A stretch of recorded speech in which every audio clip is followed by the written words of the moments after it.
Pete, a lot of things to talk about here. First of all, Donald Trump was in Michigan here a couple of days back last week. Quite a return. I just want to touch on this because people say to me over the weekend, what was the crowd like? Well, the crowd was standing room only. It was big.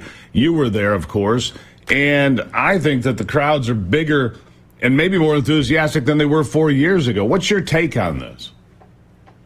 Well, I spent about an hour and 45 minutes greeting people as they came through security and as they walked into the hangar, and they were excited. Okay, I'd be telling them, hey, thank you very, very much for coming. And they'd say, oh, thank you for having the president come to Michigan. They were excited. And as you said, I would guess that there were 8,000 people on the tarmac, 8 to 10,000 people on the tarmac. Yeah. With another 2,000 to 4,000 people that didn't even make it in. Now, it was a beautiful day. It was a beautiful setting. But they were excited to see the president in what many pundits around the country call a swing county. Well, it is a swing county. It's Saginaw County, Michigan. It's one of those key counties. Several of the big swing states have, 4, 5, 6 counties that matter. That's one of them here in Michigan, as you know. There's a lot of people that have a nostalgic view of Donald Trump's presidency now, looking back at grocery prices, gas prices, no war in Ukraine, no war in Gaza, a no open border. And they look back and they say, man, we really like what we had 4 years ago. So there's this enthusiasm for Donald Trump. And there's a big gap. I look at these polling numbers and I see registered voter polling numbers. Those don't mean much to me.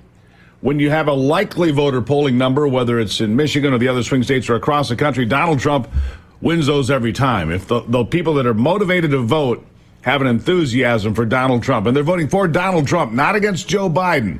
Joe Biden's voters seem to be voting against Donald Trump, and those people rarely win. When you're voting for somebody, those candidates have a tendency to win, correct? That's exactly right. And, the thing here is we have a comparison between two individuals who have both been president now. And people can look back and say, okay, what was life like under Donald Trump?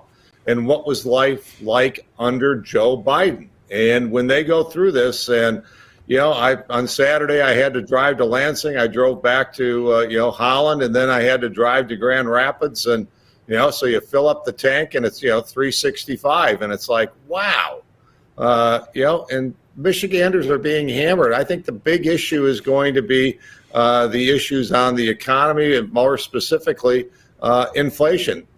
Joe Biden has taken a lot of money out of your wallet, to go out and buy the same things that you had to buy 4 years ago.